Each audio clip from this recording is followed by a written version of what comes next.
بسم اللہ الرحمن الرحیم۔ حضرت یوشع علیہ السلام کے زمانہ میں بنی اسرائیل جب سرزمین فلسطین میں داخل ہو گئے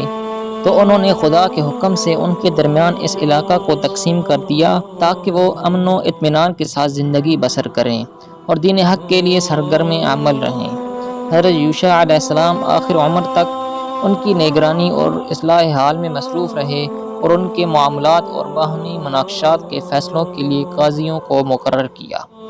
تاکہ وہ آئندہ بھی اسی طرح اپنا نظام قائم رکھیں۔ حضرت موسیٰ علیہ السلام کی وفات سے تقریباً 350 سال تک یہ نظام یوں ہی قائم رہا کہ خاندانوں اور قبیلوں میں سردار حکومت کرتے اور ان کے مناقشات و معاملات کے فیصلے قاضی انجام دیتے تھے، اور نبی ان تمام امور کی نگرانی کے ساتھ دین کی دعوت و تبلیغ اور اس کی نشر و اشاعت کی خدمت سر انجام دیتے تھے۔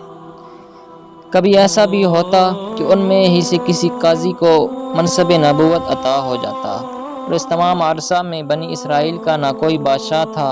اور نہ تمام قوم کا ایک حکمراں، اور اسی لیے ہمسایہ قومیں اکثر ان پر حملہ آور ہوتی رہتی تھیں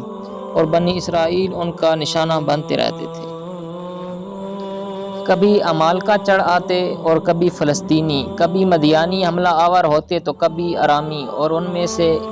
اگر کسی حملہ آور کو ہزیمت ہو جاتی تو وہ آئے دن چھاپے مارتے اور لوٹ مار کرتے رہتے تھے، اور یہ سلسلہ یوں ہی جاری رہتا کہ کبھی یہ فتح پا جاتے اور کبھی وہ غالب آ جاتے۔ 4 صدی عیسوی کے آخر میں علی کاہن کے زمانہ میں غزہ کی فلسطینی قوم نے ان پر زبردست حملہ کیا اور شکست دے کر متبرک صندوق تابوت سکینہ بھی چھین کر لے گئے۔ اس متبرک صندوق میں تورات کا اصل نسخہ حضرت موسیٰ و ہارون علیہ السلام کے عصا اور پیرہن محفوظ تھے۔ فلسطینیوں نے اس کو اپنے مشہور مندر بیت جدون میں رکھا۔ یہ مندر ان کے سب سے بڑے دیوتا جدون کے نام سے مسموم تھا۔ جدون کا جسم انسانی چہرہ اور مچھلی کے دھڑ سے مرکب بنایا گیا تھا اور اسی مندر میں نصب تھا۔ نجار مصری کہتے ہیں کہ فلسطین کے مشہور رملہ کے قریب آج بھی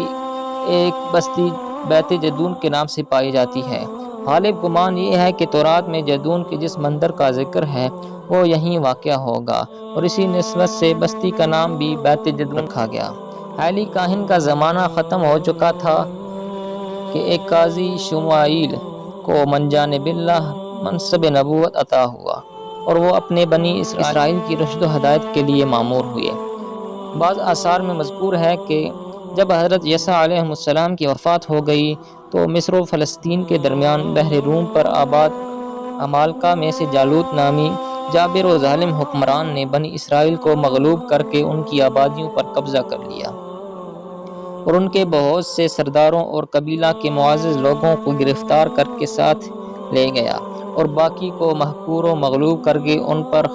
خراج مقرر کر دیا اور تورات کو بھی فنا کر دیا۔ بنی اسرائیل کے لیے یہ ایسا نازک دور تھا، نہ کوئی نبی و رسول ان میں موجود تھا اور نہ سردار و امیر، اور خاندان نبوت میں ایک حاملہ عورت کے علاوہ کوئی باقی نہ تھا۔ مگر اس حالت میں خدا تعالی نے ان پر فضل و کرم فرمایا اور اس عورت کے بطن سے ایک بچہ پیدا ہوا، اس کا نام شمائیل رکھا گیا، اور اس کی تربیت کا بار بنی اسرائیل کے ایک بزرگ نے اپنے ذمہ لیا۔ شمائیل نے ان سے تورات حفظ کی اور دینی تعلیم کے مدارج طے کیے، اور جب سن رشد کو پہنچے تو تمام بنی اسرائیل میں ممتاز اور نمایاں نظر آنے لگے۔ آخر اللہ تعالی نے ان کو منصب نبوت سے سرفراز فرمایا اور بنی اسرائیل کی رشد و ہدایت پر مامور کیا۔ مورخین کہتے ہیں کہ شمائیل حضرت ہارون علیہ السلام کی نسل سے ہیں۔ شمائیل عبرانی زبان اور عربی میں اس کا ترجمہ اسماعیل ہوتا ہے، اور کثرت استعمال سے اشموئیل شمائیل رہ گیا۔ بہرحال جب شمائیل علیہ السلام کے زمانہ میں بھی عمالقہ کے دستبردار اور ظالمانہ شرارتیں اسی طرح جاری رہیں تو بنی اسرائیل نے ان سے درخواست کی کہ وہ ہم پر ایک بادشاہ مقرر کر دیں جس کی قیادت میں ہم ظالموں کا مقابلہ کریں اور جہاد فی سبیل اللہ کے ذریعے دشمنوں کی لائی ہوئی مصیبت کا خاتمہ کر دیں۔ تورات میں بنی اسرائیل کے اس مطالبہ کی کہ ہم پر ایک سلطان مقرر کر دیجیے۔ حضرت شمائیل علیہ السلام کو یہ بات بہت ناگوار گزری اور انہوں نے فرمایا کہ اگر تم پر بادشاہ مقرر ہو گیا تو وہ سب کو اپنا خادم اور غلام بنا لے گا، لیکن بنی اسرائیل کا اصرار بڑھتا ہی رہا، اور آخر شمائیل علیہ السلام نے خدا سے دعا مانگ کر بنیامین کی نسل میں سے سوائل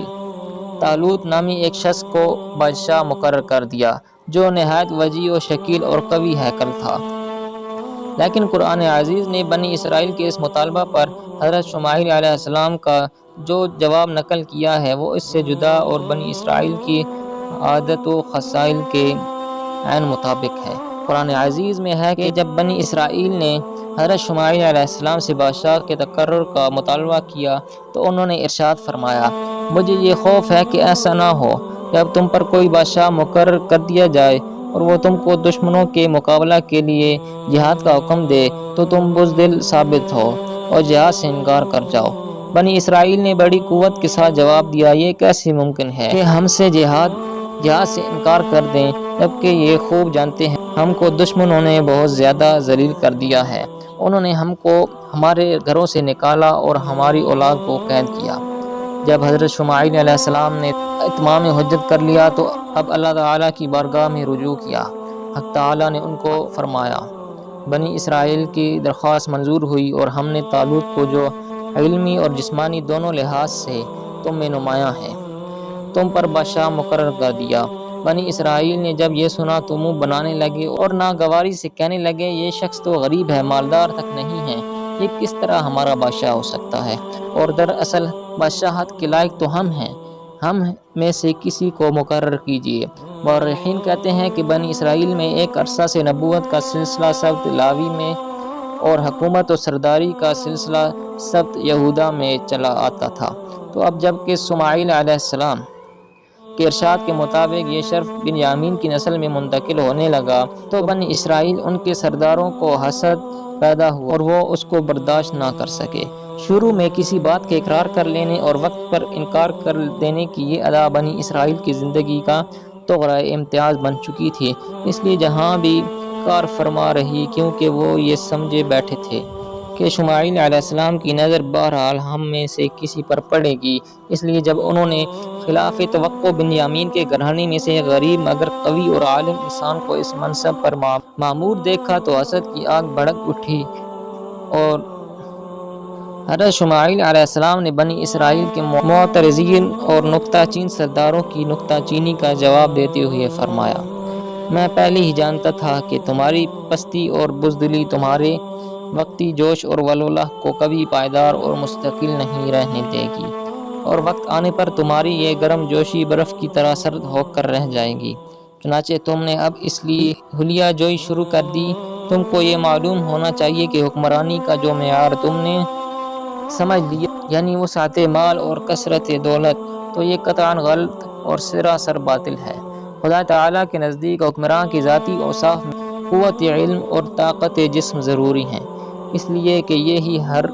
دو وصف حسن تدبیر، صحت فکر اور جرأت و شجاعت کے کفیل ہیں، اور ان اوصاف میں طالوت تم سب میں سے ممتاز اور نمایاں ہیں۔ قرآن مجید میں سورہ بقرہ میں ارشاد باری تعالیٰ ہے، کیا تم کو بنی اسرائیل کی اس جماعت کا حال معلوم نہیں جس نے موسیٰ کے بعد اپنے زمانے کے نبی سے درخواست کی تھی کہ ہم اللہ کی راہ میں جہاد کریں گے، ہمارے لیے ایک حکمران مقرر کر دیجیے۔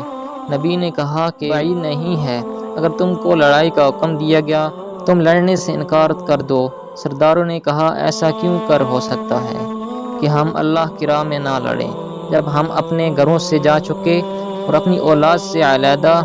کیے جا چکے ہیں۔ پھر جب ان کو لڑائی کا حکم دیا گیا تو تھوڑے سے آدمیوں کے سوا باقی سب نے پیٹھ دکھلا دی،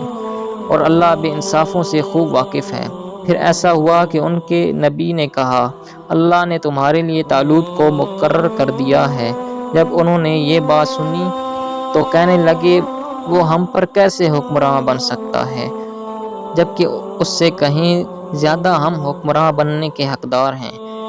علاوہ بری اس کو مال و دولت کی وسعت بھی حاصل نہیں ہے۔ نبی نے فرمایا، حکمران کا جو معیار تم نے بنا لیا ہے وہ غلط ہے۔ بلا شبہ اللہ تعالیٰ نے حکمرانی کی قابلیت میں تم پر اس کو برگزیدہ اور فائق کیا ہے، اور علم کی فراوانی اور جسم کی طاقت دونوں میں اس کو وسعت عطا فرمائی ہے۔ اور حکمرانی اور قیادت تمہارے دینے سے نہیں ملتی، بلکہ اللہ جس کو چاہتا ہے اس کا اپنی زمین کی حکمرانی بخش دیتا ہے، اور وہ اپنے تصرف و قدرت میں بڑی وسعت رکھنے والا ہے اور سب کچھ جاننے والا ہے۔